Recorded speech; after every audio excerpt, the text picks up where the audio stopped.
আল্লাহর নিয়ামত, আল্লাহর শুকর আদায় করেন, নিয়ামত লিখতে থাকেন।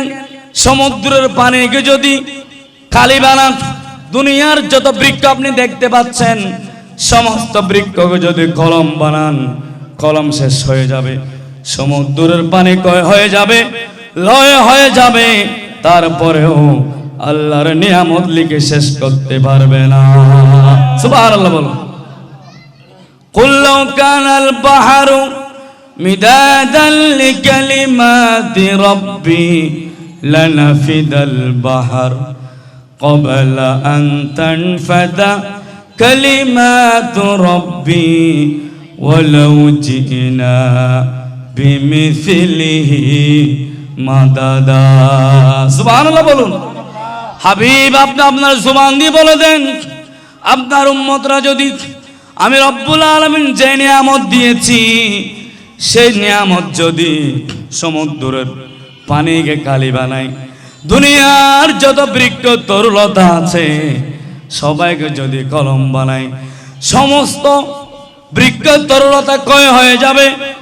7 সমুদ্র 13 নদীর পানি শেষ হয়ে যাবে, ক্ষয় হয়ে যাবে, লয় হয়ে যাবে। তারপরেও আমি রব্বুল আলামিন যে নিয়ামত দিয়েছি সে নিয়ামত লিখে শেষ করতে পারবে না। সুবহানাল্লাহ। আউযু বিল্লাহি মিনাশ শাইতানির রাজীম। বিসমিল্লাহির রহমানির রহিম। কিরামান কাতিবিন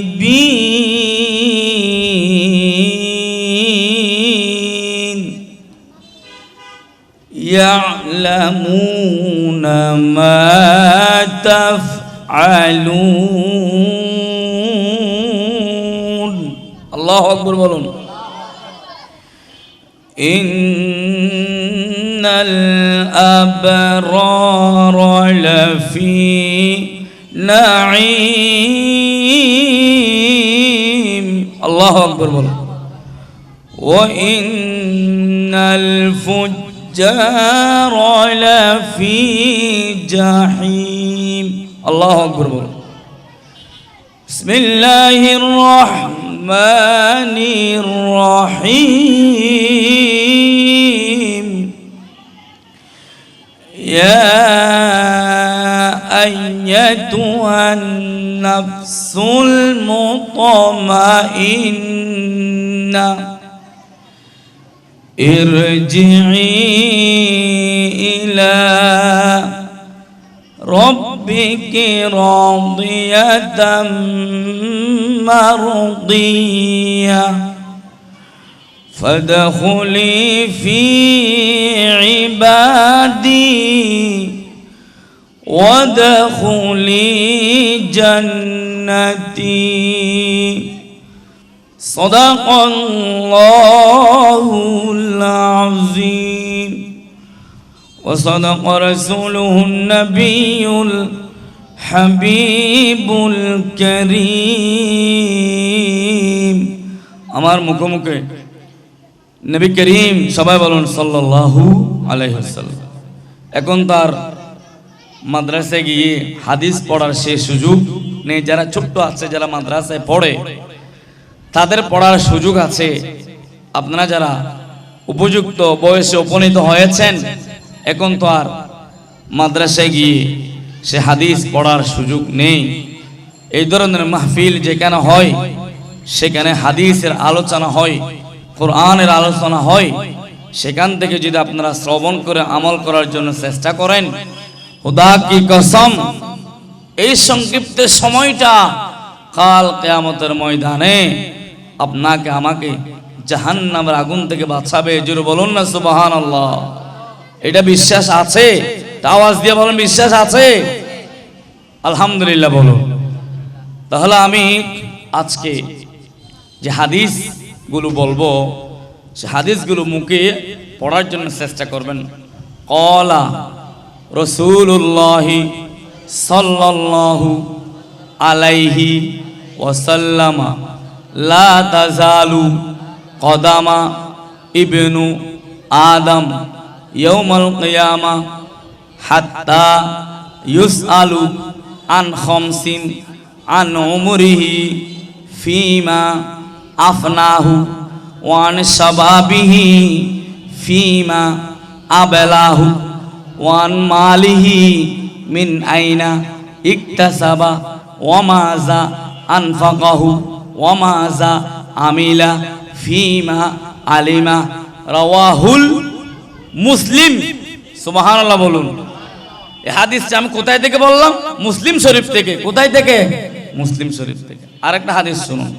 ক্বালা রাসূলুল্লাহ সাল্লাল্লাহু আলাইহি ওয়াসাল্লাম মান আতাহুল্লাহু মালান ফালাম ইউয়াদ্দি যাকাতান মুসিলা লাহু মালাহু ইয়াউমাল কিয়ামাতি সুজাআন আকরাউ লাহু যাবিবাতানে ইয়াতাওয়াক্কাহু ইয়াউমাল কিয়ামাতি সুম্মা ইয়াহুযু বিলাহজিন মাতাইহি ইয়ানি সাদাকাইহি আনা মালুকা আনা কানজুকা সুম্মা তালা ওয়ালা তাহসাবান্নাল্লাযীনা ইয়াবখালুন। সুবহানাল্লাহ বলুন। আরেকটা হাদিস শুনুন, এরপর আমি আলোচনায় যাব। কারণ হাদিস কোরআন বলতে গেলে রাত চলে যাবে, কোরআন হাদিসের আর বয়ান শেষ হবে না। কিন্তু একটা নির্দিষ্ট সময় আমাকে বেঁধে দিয়েছেন 1 ঘন্টা। 1 ঘন্টার ভেতরে আলহামদুলিল্লাহ আপনাদের যদি ধৈর্য থাকে, নবীর যদি দয়া হয়, নাগাহ করম হয়, হযরত জাঙ্গলি রহমাতুল্লাহ সহ যত ওলিদেরকে সুন্নিরা আমরা মানি, সকল ওলিদের নাগাহ তাওয়াজ্জু যদি আমি গুনাহগারের দিকে থাকে, মদিনাওয়ালার সাদকা যদি হয়, আপনাদের দোয়া যদি হয়, নির্দিষ্ট সময়ে কোরআন হাদিসের বয়ান শেষ করে আপনাদের থেকে দোয়া নিয়ে হযরত জাঙ্গলি শাহ রহমাতুল্লাহ আলাইহিকে জিয়ারত করে আপনাদের কাছ থেকে বিদায় নেব। সবাই বলুন মারহাবা।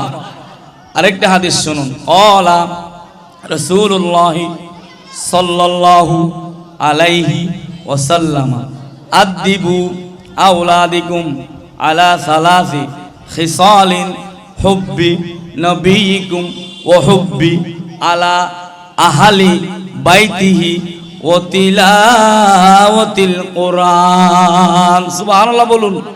আরো জোরে বলুন সুবহানাল্লাহ। এখন আসুন মূল আলোচনা। আমি ভূমিকা লম্বা করছি না। আমি গত বছর আপনারা যারা শুনেছেন, গত বছর আলোচনা করছিলাম সূরা ফুরকান থেকে। কোথায় থেকে? সূরা ফুরকান থেকে। আপনাদেরকে একটু প্রশ্ন করি, কোরআনে কারীম কত পারা বলুন তো? 30। একটা আওয়াজ দিতে হবে। 30 পারা। কত পারা? সূরা কয়টি? 114টি। তো গত বছর আমি আলোচনা করছিলাম সূরাতুল ফুরকান, যেটা 18তম পারাতে লাস্টে আছে। আর আজকে কথা বলবো সূরা তওবা। নাম কি? সূরা তওবা। কততম পারা? 10তম পারা। কততম পারা? 10তম পারা। আয়াত নাম হচ্ছে 111 এবং 12। আয়াত নাম কত? 11 এবং 12। আর পারা নাম হচ্ছে 11। পারা কত? পৃষ্ঠা নাম 4। পৃষ্ঠা নাম কত? 4। এখান থেকে আজকে আলোচনা করব 10টি গুণ আলোচনা করব। কয়টি গুণ? 10টি গুণ। এই 10টি গুণ যদি আমরা জানি, আমল করি, কিয়ামতের ময়দানে আমাদের জন্য আমল করতে সহজ হবে কিনা? অবশ্যই হবে। কিয়ামতের ময়দানে সবাই যখন ইয়া নাফসি ইয়া নাফসি বলবে, তখন আপনি আমি যারা আজকের মাহফিলে এসেছেন, তখন তারাই কিয়ামতের ময়দানে সকলের আগে জান্নাতে যাবে। সবাই বলুন মারহাবা। নারে তাকবীর বলুন, নারে রিসালাত, নারে গৌসিয়া। হুজুর এসেছেন আব্দুল্লাহ আল ফুরকানি সাহেব। সবাই বলুন মারহাবা। একটু দুরূদ শরীফ পড়েন। আল্লাহুম্মা সাল্লি মাওলানা ওয়া আলা আলি সাইয়্যিদিনা মাওলানা। আলহামদুলিল্লাহ বলুন। এখন আসুন আমি যেই সূরা থেকে কথা বলবো সেখান থেকে শুরু করি। রব্বুল আলামিন বলেন সূরা তাওবা পারা নম্বর 11 পৃষ্ঠা নম্বর 4 আয়াত নম্বর 111 এবং 12। রব্বুল আলামিন বলেন আত-তাইবুনাল আবিদুনাল হামিদুনাস সাইহুনার রাকিউন। সুবহানাল্লাহ বলুন। রব্বুল আলামিন মুমিনদেরকে ডাক দিয়ে বলছেন, হে আমার মুমিন বান্দারা, ইমানদার বান্দারা, তোমাদের চলার পথে হাঁটার পথে অনেক ভুলভ্রান্তি হয়েছে, তোমরা আমার কাছে তওবা করো। আমার কাছে তওবা করলে আমি তোমাদের তওবা কবুল করব এবং তোমাদের জীবনের গুনাহ আমি মাফ করে দেব। সুবহানাল্লাহ বলুন। তাহলে তওবা করার জন্য স্বয়ং কে বলেছেন? আল্লাহ বলেছেন। তাহলে আমরা নিজেরাই হিসাব করে দেখেন কত গুনাহ আমাদের থেকে হচ্ছে। চোখের গুনাহ, হাতের গুনাহ, পায়ের গুনাহ, কত গুনাহ হচ্ছে। আপনি কয়বার আল্লাহর কাছে ক্ষমা চেয়েছেন, তওবা করেছেন? একটু চিন্তা করুন তো। করেন নাই। আজকে মাহফিলে এসেছেন, আজকে এখানে আমরা তওবা করব, আল্লাহর কাছে ক্ষমা চেয়ে নেব। আল্লাহ, অতীতের ভুলভ্রান্তি হয়েছে, এগুলো আজকে মাহফিলের উসিলে আপনি ক্ষমা করে দেন। জোরে বলুন সুবহানাল্লাহ। এখন হাদিসের মধ্যে আসুন, রাসূল দৈনিক কয়বার তওবা করতেন? রাসূল দৈনিক 70 থেকে 100 বার তওবা করতেন। জোরে বলুন না সুবহানাল্লাহ। রাসূল কয়বার তওবা করতেন? 70 থেকে 100 বার। এখন আপনারা প্রশ্ন করতে পারেন, হুজুর রাসূলের তো কোনো গুনাহ নেই, তো রাসূলের গুনাহ না থাকলে তো রাসূল তওবা করছে কেন? আমাদেরকে শিক্ষা দিয়েছেন। জোরে বলুন না সুবহানাল্লাহ। রাসূল হাদিসের মধ্যে বলেছেন, আত-তাইবু মিনাজ যামবি কামাল লা যামবা লাহু। উম্মত, যে উম্মতের নরনারী আল্লাহর কাছে গুনার কথা স্বীকার করে লজ্জিত হয়ে, আল্লাহ আমি গুনাহ করেছি, পাপ করেছি, অন্যায় করেছি, নিজের নফসের উপর জুলুম করেছি, আল্লাহ তুমি আমাদেরকে মাফ করে দাও, এই কথা স্বীকার করে যখন আপনি আল্লাহর কাছে চোখের পানি ফেলে ফেলে তওবা করবেন, আল্লাহ আপনার তওবা কবুল করে আপনাকে নিষ্পাপ বানিয়ে দেবে। সুবহানাল্লাহ বলুন। আর তাইবু মিনাজ যামবি কামাল লা যামবা লাহু। কি রকম ক্ষমা? একজন শিশু আজকে যদি ভূমিষ্ঠ হয়, তার কি কোনো গুনাহ আছে? নেই। রাসূল বলেছেন, উম্মত তোমার কোনো গুনাহ থাকবে না, আল্লাহ তোমাকে তওবা করার কারণে maaf করে দিবেন। জোরে বলুন সুবহানাল্লাহ। তো জিকির করেন, হাসবি রাব্বি জাল্লাল্লাহ। তো জোরে বলুন না, হাসবি রাব্বি মা ফি কলবি নূর মুহাম্মদ সাল্লাল্লাহ লা ইলাহা ইল্লাল্লাহ লা ইল্লাল্লাহ লা। আলহামদুলিল্লাহ বলুন। এখন একটি গুণ পেলেন, কি? তওবা। তওবা করলে আল্লাহ আমাদেরকে ক্ষমা করবেন। এবং কোরআনের মধ্যে কি বলছে? রব্বুল আলামিন বলেন, ইয়া আইয়ুহাল্লাযীনা আমানু তুবু ইলাল্লাহি তাওবাতান নাসুহা। ঈমানদারগণ, যারা ঈমান এনেছো, ঈমান আনার পরে আমার কাছে তওবায়ে নাসুহা করো। তোমরা যদি তওবায়ে নাসুহা করতে পারো, আমি তোমাদের তওবা কবুল করব, তোমাদের কোনো টেনশন নাই। গুনাহ করতে করতে গুনাহের সাগরে ডুবে রয়েছ, কোনো সমস্যা নাই, আমার কাছে বলো। আদম সফিউল্লাহ, নূহ নবিউল্লাহ আমার কাছে তওবা করেছেন, রব্বানা যালামনা আনফুসানা ওয়া ইল্লাম তাগফির লানা ওয়া তারহামনা লানাকুনান্না মিনাল খাসিরিন। জোরে বলুন না সুবহানাল্লাহ। আদম আলাইহিস সালাম তওবা করেছেন আল্লাহর কাছে, আল্লাহ আপনি আমাকে জান্নাতের মধ্যে রেখেছিলেন, আপনি বলেছেন ওয়ালা তাকরাবা হাদিহিস শাজারা। আদম তুমি এখানে থাকো তোমার স্ত্রী সহ, হাওয়া সহ, কিন্তু এই গাছের ফল খাবা তো দূরের কথা, এই গাছের কাছেও যাওয়া যাবে না। শয়তানের প্ররোচনায় পড়ে আদম গুন্দম ফল খেয়েছেন। আল্লাহ বলে get out in this place, এখান থেকে বেরিয়ে যাও, তুমি তো আমার কথা অমান্য করছো। তখন এক একজনকে এক এক জায়গায় পাঠিয়ে দিয়েছেন আল্লাহর কাছে। কান্নাকাটি করতে করতে 350 বছর কান্না করেছেন। এরপরে যখন দোয়া করেছেন নবীকে উসিলা দিয়ে, अगर नामे मोहम्मद रा नया फरदे शफी आदम न आदम या फतेह तौबा न नूह असगर कनत जाइना। जुर बोलুন না সুবহানাল্লাহ। এতদিন দোয়া করছে, কবুল হচ্ছে না। মুস্তাফাকে উসিলা দিয়ে যখন দোয়া করছেন, আল্লাহ সাথে সাথে দোয়া কবুল করেছেন। জোরে বলুন না সুবহানাল্লাহ। তাহলে আমাদেরকেও ভুল ভ্রান্তি হওয়ার পরে আল্লাহর কাছে তওবা করার দরকার আছে না নাই বাবা? আছে। তাহলে একটা গুণ পেলেন, আমরা কি করব? তওবা করব।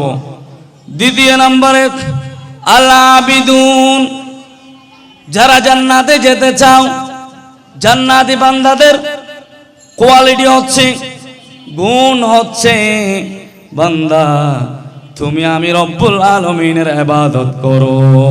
সুবহানাল্লাহ বলবেন না? আল্লাহর কি করো? ইবাদত করো। আল্লাহ আমাদেরকে কেন বানিয়েছেন বলেন তো? Why Allah created man and jinn in this world? Please tell me, do you know? আপনারা কি জানেন আল্লাহ আমাদেরকে কেন বানিয়েছেন?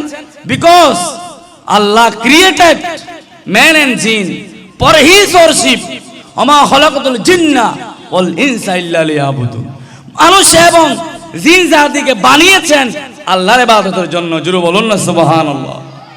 এবং আমাদেরকে উপাধি দিয়েছেন সৃষ্টির শ্রেষ্ঠ জীব, আশরাফুল মাখলুকাত। জোরে বলুন না সুবহানাল্লাহ। আল্লাহ বলেছেন আল আবিদুন, বান্দা আমার ইবাদত করো। আমার ইবাদত করলে লাভ কি? সূরা কুরাইশ আপনারা সবাই জানেন। আল্লাহ বলেন ফালিয়াবুদু রব্ব হাযাল বাইতিল্লাযী আত'আমাহুম মিন জু ওয়া আমানাহুম মিন খাউফ। জোরে বলুন সুবহানাল্লাহ। বান্দা তোমরা যদি জান্নাতে যেতে চাও, আদর্শ মুমিন হতে চাও, আদর্শ মুসলমান হতে চাও, আদর্শ জান্নাতি প্রাপ্ত হতে চাও, তাহলে তোমরা দ্বিতীয় নম্বর কাজ হচ্ছে আমি রব্বুল আলামিনের ইবাদত করবা। যেই বান্দা বান্দিনী আমি রব্বুল আলামিনের ইবাদত করবে, তাদের জন্য আমি দুইটি পুরস্কার দেব, দুইটি রিওয়ার্ড দেব। এক নাম্বার হচ্ছে আমি তাদেরকে খাদ্য দান করব, খাবারের ব্যবস্থা করব, রিজিকের ব্যবস্থা করব। জোরে বলুন না সুবহানাল্লাহ। তাহলে এক নাম্বার কি করবে? রিজিকের ব্যবস্থা করবে। ফালিয়াবুদু রাব্ব হাযাল বাইত, আল্লাহর ইবাদত করলে কি করবে? আল্লাযী আত'আমাহুম মিন জু। আপনার যখন খাবারের প্রয়োজন হবে, রিজিকের প্রয়োজন হবে, আল্লাহর কাছে যখন হাত তুলবেন, আল্লাহ আপনাকে রিজিকের ব্যবস্থা করে দেবে। কেন? আল্লাহকে সিজদা দেওয়ার কারণে। জোরে বলুন না সুবহানাল্লাহ। দ্বিতীয় নম্বর পুরস্কার কি দিবে? ওয়া আমানাহুম মিন খাউফ।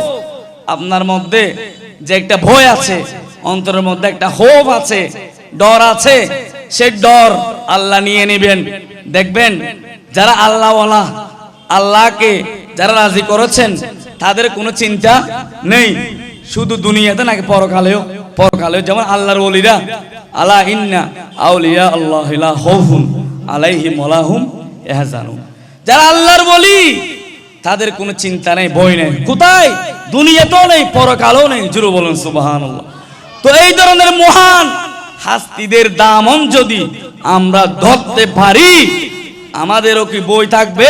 বই থাকবে। আল্লাহ বলে ওয়ালা তাহিনু ওয়ালা তাহজানু ওয়া আনতুমুল আলাউনা ইন কুনতুম মুমিনিন। জোরে বলুন সুবহানাল্লাহ। তোমরা বই নেই, তোমাদের কোনো চিন্তা নেই যদি তোমরা মুমিন হতে পারো। জোরে বলুন না সুবহানাল্লাহ। তা আমরা নবীর আশিক, আমরা ওলিদের প্রেমিক, আমরা আল্লাহর হুকুম পালন করি। কিভাবে পালন করি? আল্লাহ যে বলেছেন বান্দা তোমরা যদি আমাকে পেতে চাও, আমার নবীকে ভালোবাসো, আমার নবীর দরবারে যাও, আমার ওলির দরবারে যাও। তা আমরা তো যাচ্ছি, আমরা তো মুস্তাফার প্রেম অন্তরে রেখেছি, বুক ভরা ভালোবাসা আমাদের অন্তরে আছে। তো আমাদেরকে আল্লাহ রিজিক না দিয়ে, আমাদেরকে জান্নাত না দিয়ে আর কাকে দিবে? জোরে বলুন না সুবহানাল্লাহ। সূরা আলে ইমরান আল্লাহ বলে, কুল ইন কুনতুম তুহিব্বুনাল্লাহ ফাত্তাবিউনি ইউহিব্বুকুমুল্লাহ ওয়া ইয়াগফির লাকুম যুনুবাকুম, আল্লাহু গফুরুর রহিম। If you really love Allah, then follow me, the prophet Muhammad sallallahu alaihi wasallam. Allah will love you, our creator will love you and forgive you. Allah, our creator is loving for me. Zero বলুন না সুবহানাল্লাহ। আল্লাহ আমাদেরকে ভালোবাসবেন কখন? যদি আপনি নবীকে ভালোবাসেন, নবীর ইত্তেবা করেন। জিরো বলুন না সুবহানাল্লাহ। Allah is a forgiving, most merciful. জিরো বলুন না সুবহানাল্লাহ। আপনাদেরকে সুবহানাল্লাহ বলতে কষ্ট লাগে? এই সুবহানাল্লাহর একটা হাদিস শুনেন। বুখারী শরীফ কত পারা? 30 পারা। বলুন না কত পারা? 30। কোরআন কারীম 30 পারা। এই বুখারী শরীফের লাস্টে একটা হাদিস আছে, কালিমাতানে হাবিবাতান ইলার রহমান খাফিফাতান আলাল লিসান সাকিলাতান ফিল মিজান সুবহানাল্লাহ আলহামদুলিল্লাহ ওয়া লা ইলাহা ইল্লাল্লাহ আল্লাহু আকবার। বুখারী শরীফের লাস্টের যে হাদিস, নবী বলছে, উম্মত তোমরা সুবহানাল্লাহ আলহামদুলিল্লাহ আল্লাহু আকবার এই জিকিরগুলো করো। কেন? এই জিকিরগুলো উচ্চারণ করতে সহজ, কিন্তু কিয়ামতের ময়দানে ওয়াকিমুল ওয়াজনা বিল কিসতি ওয়ালা তুখসিরুল মিজান, আপনার আমলনামা যখন মিজানের পাল্লায় দেওয়া হবে, এই সুবহানাল্লাহ বলার কারণে আপনার আমলনামার পাল্লা ভারী হয়ে যাবে। জোরে বলবেন না সুবহানাল্লাহ। তো এর চেয়ে ফজিলত আর কি হতে পারে? যেই নবী বলেছে উম্মত তোমরা সুবহানাল্লাহ বলো, আলহামদুলিল্লাহ বলো, আল্লাহু আকবার বলো, এগুলো বললে তোমাদের আমলনামা ভারী হয়ে যাবে। জোরে বলুন না সুবহানাল্লাহ। তাহলে আমি কথা কোথায় থেকে চলে আসলাম? আল্লাহ বিদুন, আল্লাহর ইবাদত করতে হবে। তা আল্লাহ আমাদেরকে বানিয়েছেন কেন? ইবাদতের জন্য। আল্লাহ আমাদেরকে যেহেতু ইবাদতের জন্য বানিয়েছেন, আমরা ইবাদত করব না কেন? জোরে বলুন না সুবহানাল্লাহ। এরপরে হযরত ঈসা রূহুল্লাহ নাম শুনেছেন?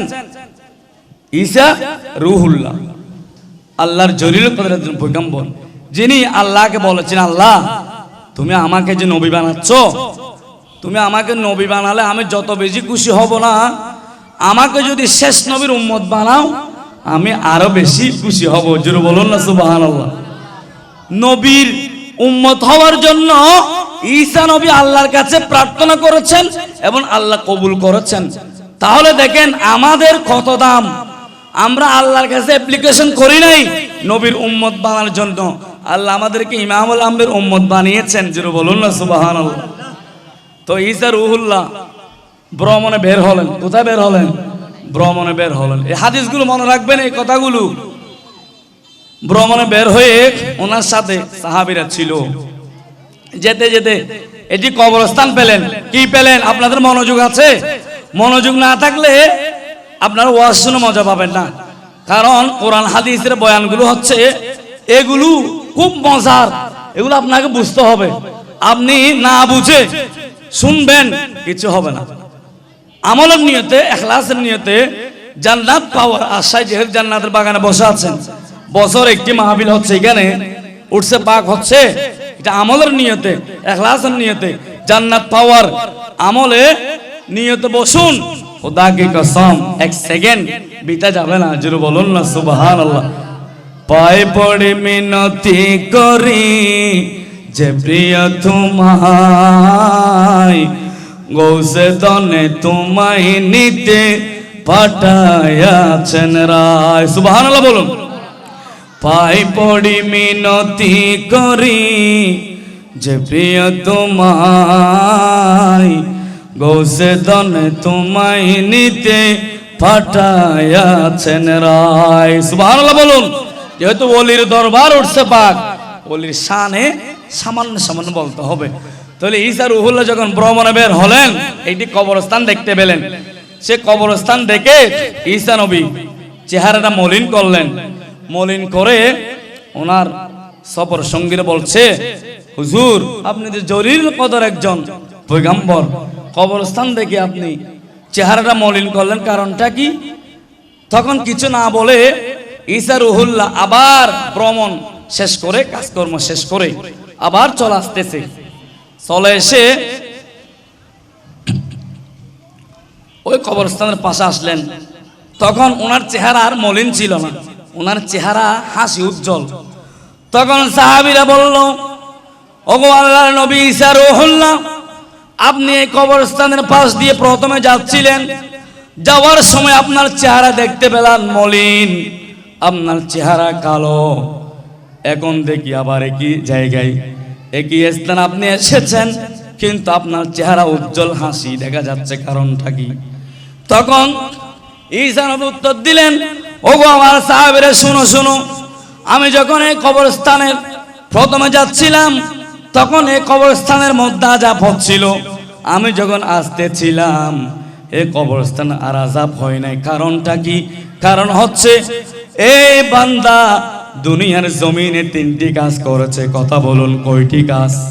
3টি কাজ। 1 নম্বর, আদিবু আলা আওলাদিকুম, উনি উনার ছেলে মেয়েদেরকে 3টি কাজ শিক্ষা দিয়েছেন, 3টি আদব শিক্ষা দিয়েছেন, 3টি কাজ শিখিয়েছেন। 1 নম্বর, তিলাওয়াতিল কোরআন, ছেলে মেয়েদেরকে আল্লাহর কোরআন কারীম শিক্ষা দিয়েছেন। এই বান্দা যখন কবরস্থানে ছিল, ওনার কবর আযাব হচ্ছিল, তখন ওই ছেলে মেয়েরা দুনিয়ার জমির ব্যবসার মধ্যে ছিল, কাজের মধ্যে ছিল, কোরআন পড়ার সুযোগ পায় নাই, নামাজ পড়তে সুযোগ পায় নাই, ব্যবসার কারণে, চাকরির কারণে। ওনারা যখন সময় পেয়েছে, উযু করে কোরআন কারীমের তিলাওয়াত করছে, নামাজ পড়ছে। এই কোরআন কারীমের তিলাওয়াতের কারণে, নামাজের কারণে ওই বান্দার কবর আযাব আল্লাহ মাফ করে দিয়েছে। সুবহানাল্লাহ বলুন। একই কবর আযাব হচ্ছে, আবার জান্নাতের মধ্যে থাকছে। কারণটা কি?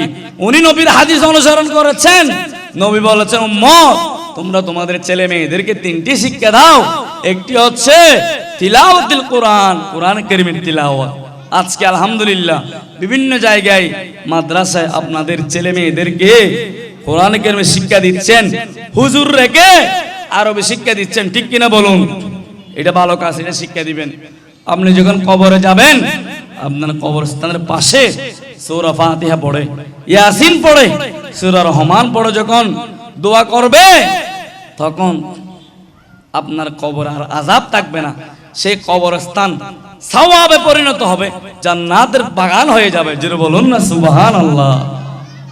তাহলে 1 নাম্বার কি শিক্ষা দিবেন? ছেলে মেয়েদেরকে কোরআন কারীমের শিক্ষা দিবেন। দ্বিতীয় নম্বরে ওহুব্বা আহলে বাইতিহি, আহলে বাইতের ভালোবাসা শিক্ষা দিবেন। আহলে বাইত কারা?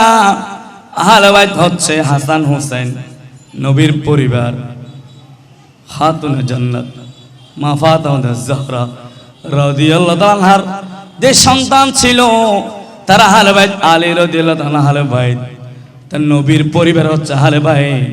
এই আহলে বাইতের ভালোবাসা শিক্ষা দিবেন।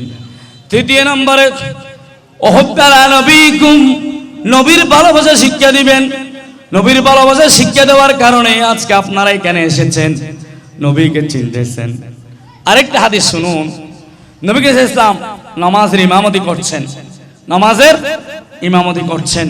আমরা তো নামাজের ইমামতি করি, ঠিক কিনা? আপনাদের মসজিদে হুজুর আছে না? হুজুর আছে, ইমামতি করে, কিন্তু আমরা তো সামনে দেখি, আমরা কি পেছনে দেখি? পেছনে দেখি না। আমরা কোথায় দেখি? সামনে দেখি, আমরা পেছনে দেখি না। কিন্তু নবী যখন নামাজ পড়ছেন, নবীর সামনে যেমন দেখে, পেছনেও দেখে। জোরে বলুন না সুবহানাল্লাহ। তো নবী যখন রুকু থেকে উঠতেছে, তখন দেখতেছে একটা নবীর সাহাবী নবীর আগে রুকু থেকে উঠে গেল। জোরে বলুন না সুবহানাল্লাহ। তখন নবী নামাজ শেষ করে সালাম ফিরিয়ে তখন বললেন, তোমরা কি মনে করছো আমি শুধু সামনে দেখি পিছনে দেখি না? আমি সামনেও যেমন দেখি, পেছনেও দেখি। জোরে বলুন না সুবহানাল্লাহ। তোমরা নামাজের ইমামের আগে উঠো না, ইমামের আগে উঠলে তোমাদের নামাজ হবে না। জোরে বলুন না সুবহানাল্লাহ। নামাজের ফরজ কয়টি বাবা বলুন তো? 13টি। নামাজের ওয়াজিব কয়টি? 14টি। এগুলো জানতে হবে। নামাজ ভঙ্গের কারণ 19টি, এগুলো জানতে হবে। এক নাম্বার হচ্ছে নামাজ অশুদ্ধ পড়লে আপনার নামাজ হবে না। আরো অনেক আছে। আরেকটি হচ্ছে ইমামের আগে মুক্তদি চলে যাওয়া, এটা করবেন না। আমরা তো এগুলো পেছনে দেখি না, কিন্তু নবীর সামনেও দেখে পেছনেও দেখো। সুবহানাল্লাহ বলুন। তো যারা নবীকে আমাদের মতো বলে তারা কি কখনো পরিপূর্ণ ইমানদার হতে পারে না। রাসূল বলেছেন লা ইউমিনু আহাদুকুম হাত্তা কুনা হাব্বা ইলাইহি মিন ওয়ালিদিহি ওয়া ওয়ালাদিহি ওয়ান নাস আজমাইন।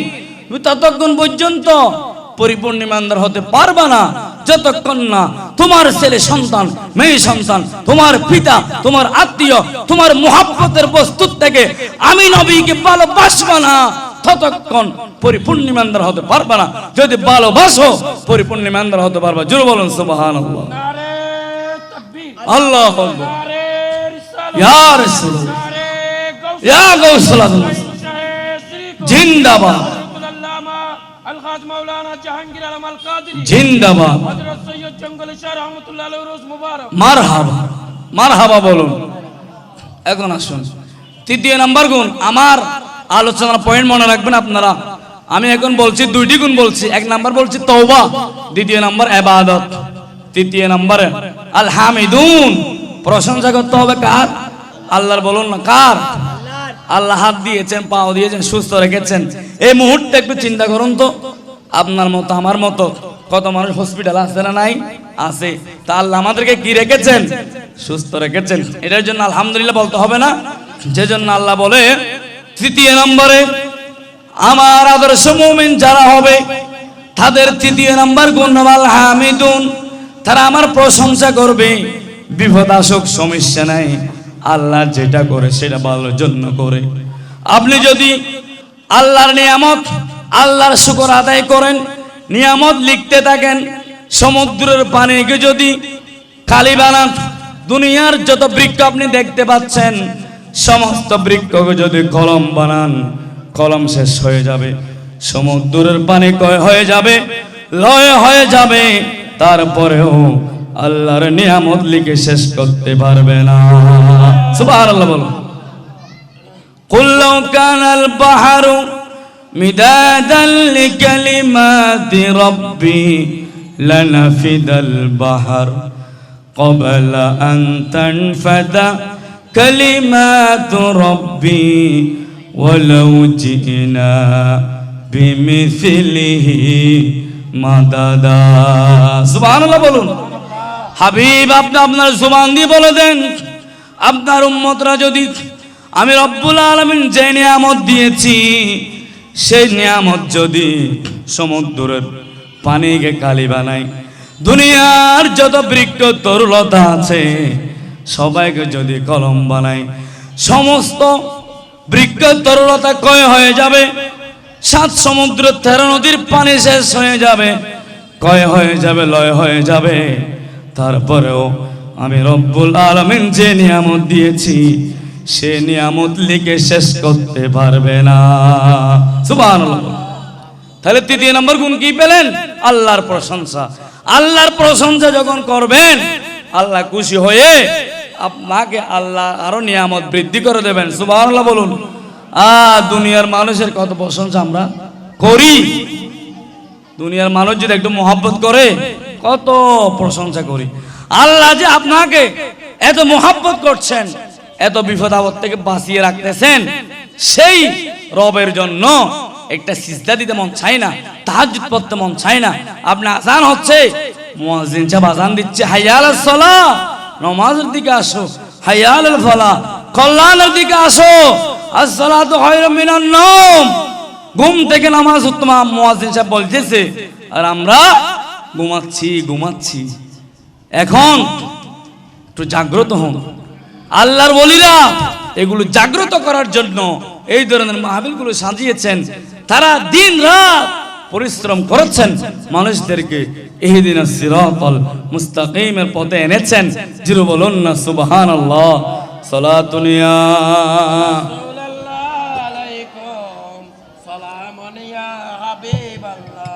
সালাতুন ইয়া সালামুন ইয়া মুহাম্মদ মুস্তাফা সাল্লি আলা, তুমি বাদশার। আপনারা কি আশিকের রাসূল একটু জোরে বলতে হবে তো। মুহাম্মদ মুস্তাফা সাল্লি আলা, তুমি বাদশার বাদশা কাম। পাবে তাবে পূর্ণ আদার দুনিয়া, পাবে তাবে পূর্ণ আদার দুনিয়া, হল পূর্ণ বেহেশতি নূরে উজালা। মুহাম্মদ মুস্তাফা সাল্লি আলা, তুমি বাদশার বাদশা কামলিওয়ালা, তুমি বাদশার বাদশা কামলিওয়ালা। আলহামদুলিল্লাহ বলুন। তাহলে তৃতীয় নম্বর গুণ কি পেলাম? আলহামিদুন, প্রশংসা করতে হবে। প্রশংসা করলে আল্লাহ খুশি হয়ে আল্লাহ আপনার নিয়ামত বৃদ্ধি করে দেবেন। জোরে বলুন সুবহানাল্লাহ। এরপরে চতুর্থ নম্বর আস-সাইহুন, আদর্শ মুমিন যারা হবে, জান্নাতের মধ্যে যারা যেতে চাইবে, তাদের যে কোয়ালিটি আমি সূরা তাওবাতে বর্ণনা করছি। চতুর্থ নম্বর কোয়ালিটি হচ্ছে আস-সাইহুন, রোজা রাখবে। এছাড়া দুটি ব্যাখ্যা এসেছে আস-সাইহুন। তাফসীর ইবনে কাসির আলাইহি রহমান খুব সুন্দরভাবে তাফসীর করেছেন যে সাইহুন একটি হচ্ছে ভ্রমণ, আরেকটি হচ্ছে রোজা রাখা। জোরে বলুন না সুবহানাল্লাহ। আমরা রমজান রোজা রাখছি না, 30টি রোজা। এই রোজা রাখছে লাভ কি? রাসূল বলেছেন ইন্না ফিল জান্নাতি সামারাত মিন নাবাব ইসাম্মার রায়ান লা ইয়াদখুলু ইল্লা সাইমুন। উম্মত, তোমরা যারা রোজা রেখেছো, তোমাদের টেনশন করার দরকার নেই। তোমাদের জন্য রব্বুল আলামিন 8খানা জান্নাত সৃষ্টি করেছেন। সেই 8খানা জান্নাতের মধ্যে একটি জান্নাতের দরওয়াজা আছে, যেটার নাম রায়ান। সে রায়ান নামক দরওয়াজা দিয়ে যারা রোজা রেখেছিল তাদেরকে প্রবেশ করা হবে। সুবহানাল্লাহ বলুন। তাহলে রমজানে যারা রোজা রেখেছেন, 6 রোজা যারা রাখতেছেন, তাদের জন্য সুসংবাদ। তারা হচ্ছে রায়ান নামক দরওয়াজা দিয়ে আল্লাহ তাদেরকে জান্নাত প্রবেশ করাবে। জোরে বলুন না সুবহানাল্লাহ। দুনিয়ার কোটিপতি ধন সম্পদরা যারা মালিক আছে, তারা এসি রুমে থাকতেছে, বিয়ে কাটছে। আর যারা রোজা রাখতেছে তাদের জন্য আল্লাহ জান্নাতের মধ্যে রায়ান নামক দরওয়াজা সাজিয়েছেন। এমন কি যত হুর গিলমান আছে, হুর গিলমানরা আল্লাহকে বলে, আল্লাহ তুমি আমাদেরকে তো বিবাহ দিবা, আমাদেরকে এমন স্বামীদের সাথে বিবাহ দিবা যারা দুনিয়ার জমিন রোজা রেখেছে। বলুন না সুবহানাল্লাহ।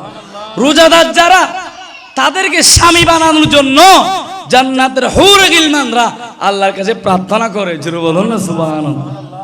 তাহলে দেখুন, এই শাওয়াল মাসের রোজা যারা রাখবে, রমজানের রোজা যারা রাখবে, এবং বৃহস্পতিবার সোমবার রোজা যারা রাখবে, 13, 14, 15 আইয়ামে বীজের রোজারে যেটাকে বলা হয়, এগুলো যারা রাখবে তাদেরকে স্পেশাল রায়ান নামক দরওয়াজা দিয়ে আল্লাহ প্রবেশ করাবে। জোরে বলুন না সুবহানাল্লাহ।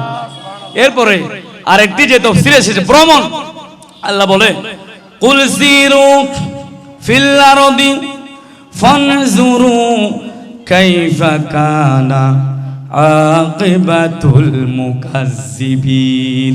জোরে বলুন সুবহানাল্লাহ। আল্লাহ ডাক দিয়ে বলে, হাবিব আপনি বলুন আপনার উম্মতরা যেন ভ্রমণ করে, আমার বান্দারা যেন ভ্রমণ করে। ভ্রমণ করলে লাভ কি?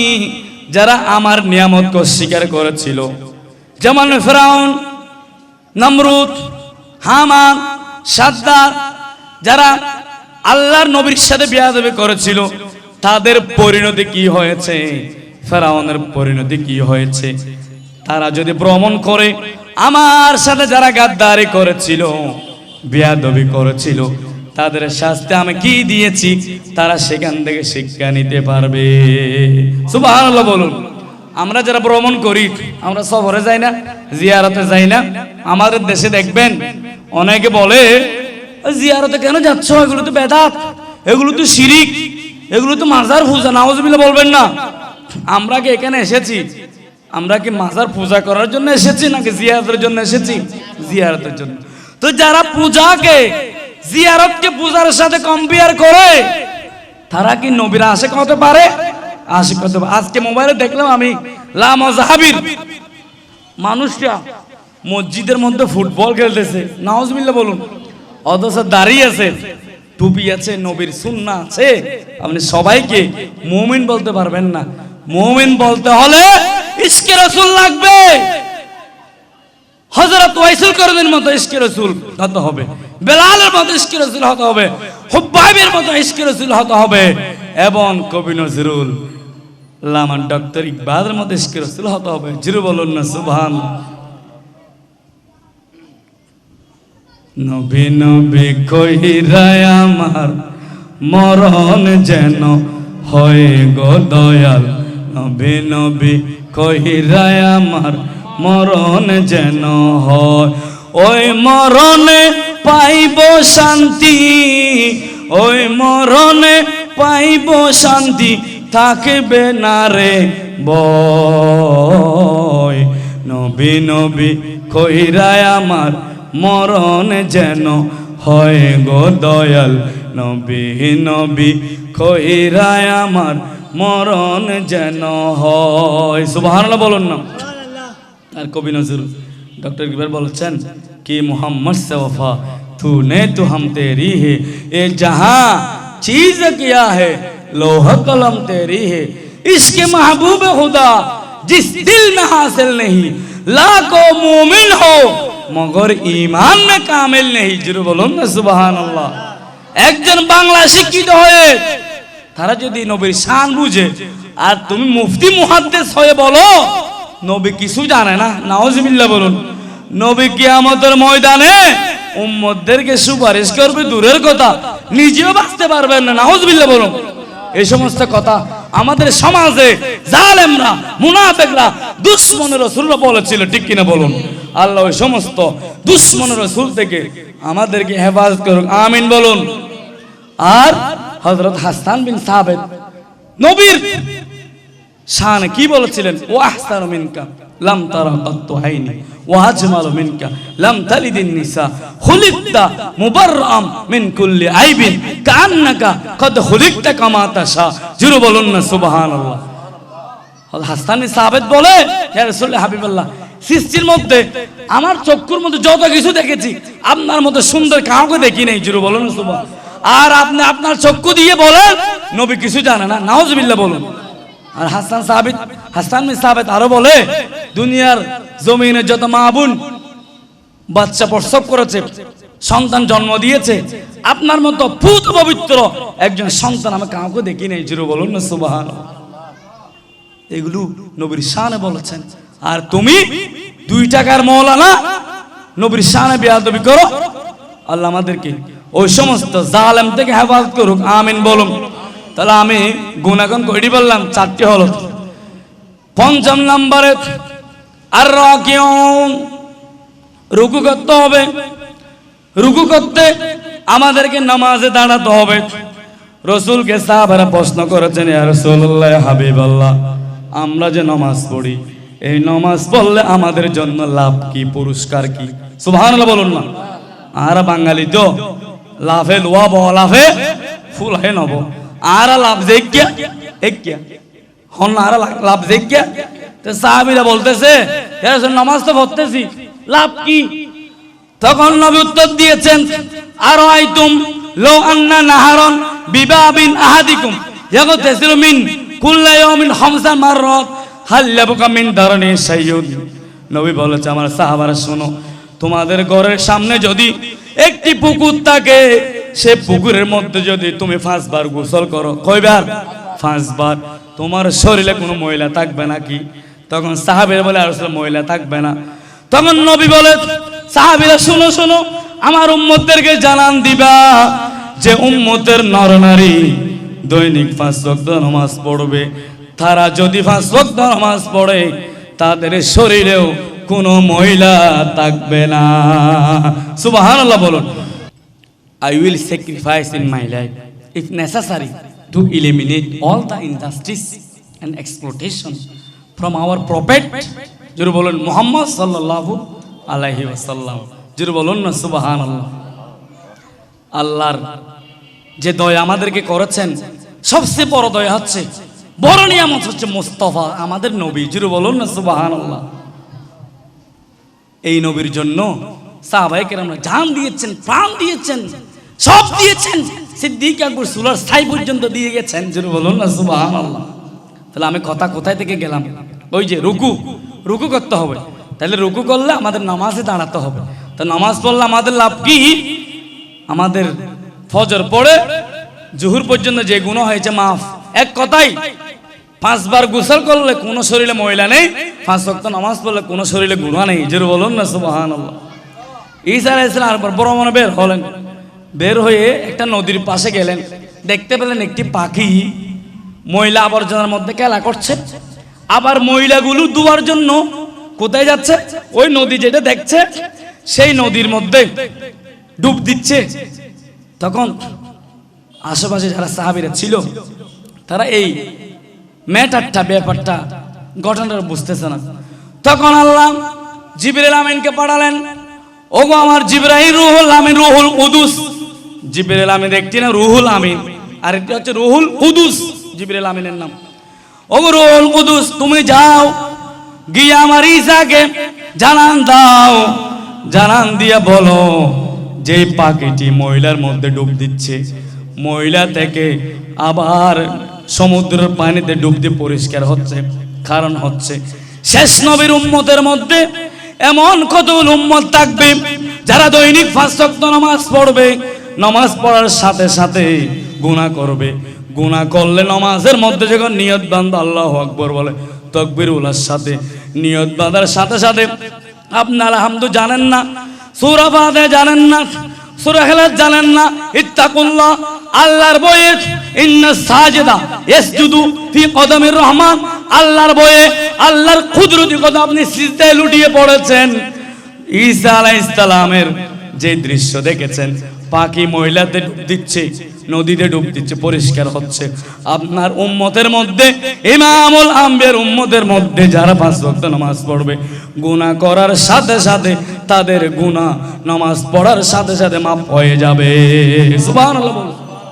দেখছেন কি গুণ, আদর্শ মুমিন হওয়ার জন্য, জান্নাতে যাওয়ার জন্য যে 10টি কোয়ালিটি আল্লাহ আমাদেরকে সূরা তাওবা 111 এবং 12 নং আয়াতে, 12 নং 11 পৃষ্ঠা নং 14 ছাড়ে আল্লাহ আমাদেরকে জানান দিচ্ছেন। এখন আমরা 5 নম্বর গেছি, 6 নম্বর as-সাজিদুন, সিজদা করতে হবে। সিজদা করতে হবে, কি করতে হবে? সিজদা করতে হবে। আল্লাহর কাছে যদি আমরা সিজদা করি তাহলে আল্লাহর প্রিয় বাজন হয়ে যাব। আর 2টা গুণ, 6টা 9টা আর 3টা গুণ বলে শেষ করছি। তাহলে সিজদা আমাদেরকে করতে হবে। আচ্ছা, এরপরে 7 নম্বর আল আমিরুন, সৎ কাজের আদেশ। কি কাজের আদেশ? সৎ কাজের আদেশ। এখন তো বাজি সৎ কাজের আদেশ নাই, অহরহর দুষ অপব্যবহার ক্ষমতার সবাই দেখে আছে, কিন্তু এটার হিসাব দিতে হবে কিয়ামতের ময়দানে। রব্বুল আলামিন বলেন, কুনতুম খায়রা উম্মাতিন উখরিজাত লিন-নাস তা'মুরুনা বিল মারুফ ওয়া তানহাউনা আনিল মুনকার। তোমরা তখন শ্রেষ্ঠ জাতি হবা যখন তোমরা একে অপরকে সৎ কাজের আদেশ দিবা, অসৎ কাজের নিষেধ করবা। জোরে বলুন সুবহানাল্লাহ। You are the best nation in this world. তোমাদেরকে আমি প্রেরণ করছি, তোমাদেরকে আমি বানিয়েছি সৎ কাজের আদেশ দেওয়ার জন্য। জোরে বলুন না সুবহানাল্লাহ। এরপর 8 নম্বর আল আমিরুন সাইহুন রাকিউন সাজিদুন আমিরুন ওয়ান নাহুন আনিল মুনকার ওয়াল হাফিজুন আলি হুদুদিল্লাহ। আমরা মুসলমান, আমরা যেমন ইচ্ছে তেমন চলাফেরা করতে পারবো না, কারণ আমরা ইসলাম ধর্ম গ্রহণ করেছি। ইসলাম ধর্ম গ্রহণ করলে আপনি যেমন ইচ্ছে তেমন চলাফেরা করতে পারেন, একটা বাউন্ডারি আছে। ইসলামের যে সিস্টেম, সেই সিস্টেমে আপনাকে আমাকে চলতে হবে। এই সিস্টেমের বাইরে যদি আপনি চলে যান তাহলে আপনাকে কিয়ামতের ময়দানে আল-ইয়াওমা নাখতিমু আলা আফওয়াহিহিম ওয়া তুকাল্লিমুনা আইদিহিম ওয়া তাশহাদু আরজুলুহুম বিমা Kanu ইয়াকসিবুন। The most certain matter in our life is death, but the most uncertain matter in our life is the time and the place of our life. That is the biggest, most surprise of our life. জোরে বলুন না সুবহানাল্লাহ। আপনার সব কিছু ছেড়ে এই দুনিয়া ছেড়ে কবরে চলে যেতে হবে। সব কিছু অনিশ্চিত, মৃত্যু নিশ্চিত। সে মৃত্যু নিশ্চিতের জন্য হাতে কথা বলবে, জুবান বন্ধ হয়ে যাবে, ব্রেন কথা বলবে, পাও কথা বলবে। কিয়ামতের ময়দানে আপনাকে হিসাব দিতে হবে। ওয়ানি বুদুনি হাদা সিরাতুল মুস্তাকিম ইহদিনাস সিরাতাল মুস্তাকিম। জোরে বলুন সুবহানাল্লাহ, মারহাবা বলুন।